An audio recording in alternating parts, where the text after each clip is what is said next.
Okay. Hi, Dion, and thanks for joining us today. How's your day going?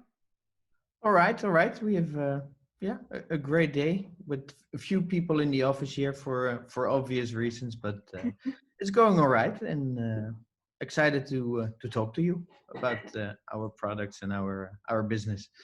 I'm very excited to have you here and welcome you. And so I'm here sitting with Dion, who is a co-owner of Mud Jeans and has had 15 years of experience in developing, manufacturing, and sourcing denim products.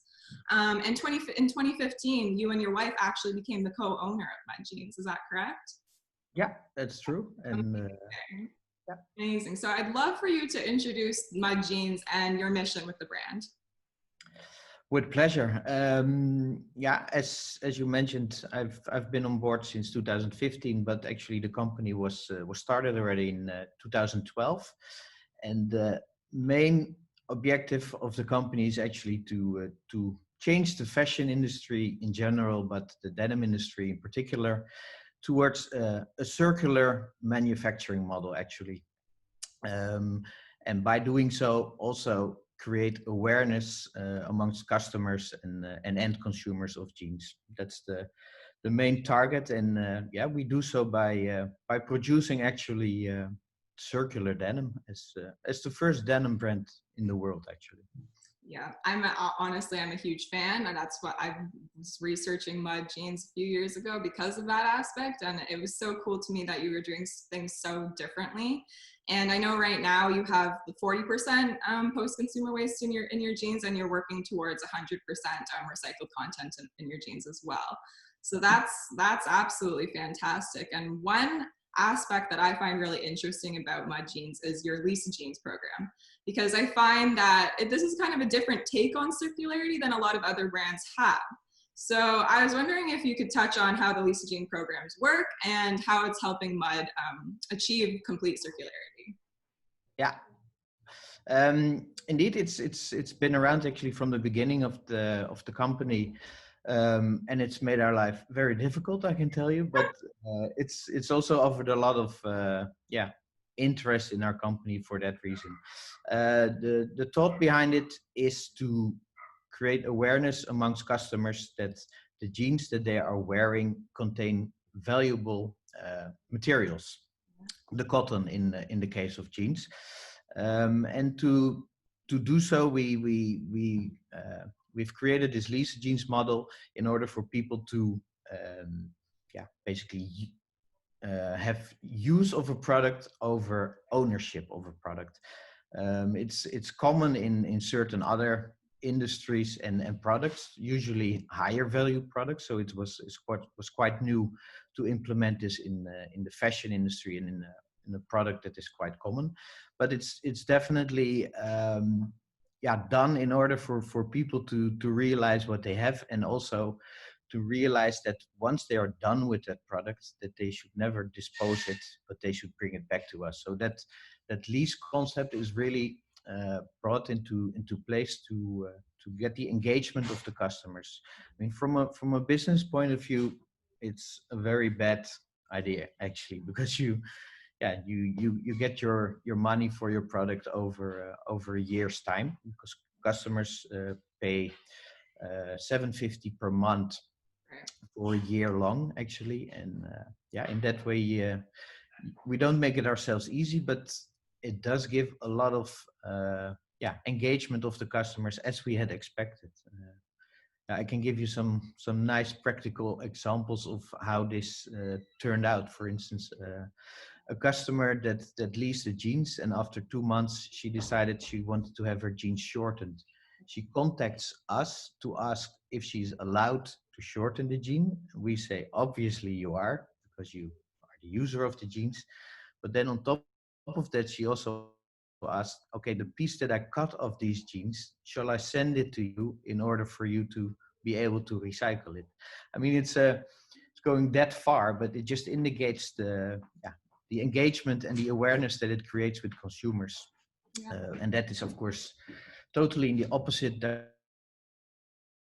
of how fashion has evolved in the last centuries, or centuries, decades actually, where people, became sort of, consumers of disposable goods that they could just throw away after once or twice wearing it. So and I love that aspect that it's like you're creating lifelong customers as well. I find you're taking them through the whole life cycle, and I think that's really cool that there's actually a practical example that shows you that what you're doing is actually working, and people are actually starting to think about the afterlife of their jeans now. Because people are aware of the issues around manufacturing, but I still find there's still some lack of awareness on what happens after you're done with the garment. And also, I know recently you have announced the launch of No Dye Denim. So I see you have kind of a little demonstration back there. I'm wondering if you could kind of show us how this No Dye Denim process works, and kind of tell us a little bit about that, because I know it's exciting for you.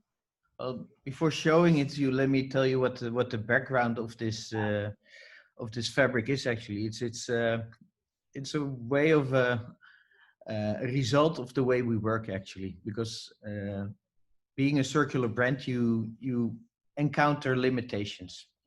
So, for instance, this is the result of that. Actually, we always wanted to have a garment dyed fabric where we could make color jeans, and we've been talking about it for a long time already with our fabric supplier, Tejidos Royo in Valencia. They always said, okay, you want this, but you need at least an ecru, or actually a white fabric, in order to have a garment dye option in your products. But since you are using post-consumer recycled cotton, you will never be able to reach that ecru color. And so that kept going on, and then at a certain point we said, okay, just make this fabric without this ecru, but with the actual recycled fibers. And as you can see, here we start with cutting the old jeans actually in pieces, shredding it into smaller pieces. At this stage we have the recycled fibers, and this is where this interesting part comes in. This is undyed yarn. We had fabric made out of this, and it actually turned out to be a very special color. It's a bluish grayish fabric without any dye. So it's the most sustainable fabric that we could think of, because there's no it's recycled content and it has no dye stuff in it. So that's something that you acquire when you work in a specific way, and that's a fun part of it. And so it was kind of like a happy little accident that kind of happened for this. Totally, yeah. But we expect it to become a big little accident, actually, because it's we're gonna launch it with the campaign in the coming weeks. So it's looking good. Amazing. And I really appreciate you sharing kind of what's going on at Mud Jeans and inspiring us to work towards more circularity. And I'd love it if you could tell everybody where you can find Mud Jeans, or anything you'd like to add at the end here. With pleasure. In Canada, at the moment we have one very nice store, Salt Shop, selling us. Obviously, there's room for more in Canada. We do sell online, obviously. In that sense, we're quite an atypical company, because we do more than half of our turnover is actually through online sales, our own web shop. So that's available worldwide. And then, our main markets currently are still Europe, Germany, Netherlands, Switzerland. But hoping to expand in the coming years. We're growing fast.